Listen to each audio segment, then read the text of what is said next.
City officials sa Mandaue nagtigom sa tag Department of Public Works and Highways aron tukiyo na problema sa pagbaha nga nasinati kung kusog ug way puas ang pag-uwan-uwan.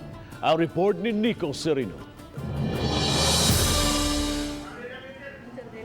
Pipila ka bahin sa dakbayan sa Mandaue ang daling maapektuhan kung kusog kaayo ang pagbunok sa uwan. Ang mga flood-prone areas sama sa parte sa Subang Dako, Tipolo, mao'y daling lunupan nga makaapekto sa mga residente ug motorista. Alang kang Mayor Jonas Cortez, daghang mga dapit ang gikinahanglang padak-an ug palapdan pa ang drainage system. Kini aron makaakomodar sa dakong volume ug bulog sa tubig. Kini ang girekomendar nila maong gusto ang syudad makig-meeting sa taga Department of Public Works and Highways kabahin niini. Ang capacity sa drainage nato di na gid maato gyud no kay ang diameter sa ilang gigamit unya we have to consider the tributaries mga barangay drainage no nga moy kon kay wa man tay laing agianan sa tubig. Subay niini gimando usab ang pagpahimo og dredging o pagpalawom sa kasapaan. Nangita gitag paagi no ang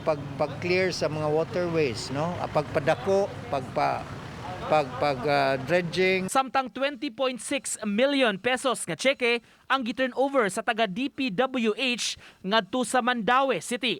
Pondo kini subay sa gipatuman nga Metro Cebu Flood Control and Drainage Improvement Project. Gamiton ang salapi sa pagpabalhin sa mga informal settlers nga nipuyo daplin sa kasapaan. Na displaced families nya mo discuss pila gyud tukbuok nya pila nya nabay relocation na nabang kuan so kana makahatag tag it's either tabang nigatag sa mga housing materials or sa relocation nila mismo. Uban ni Godfrey Relien, Nico Sereno, Balitang Bisdak.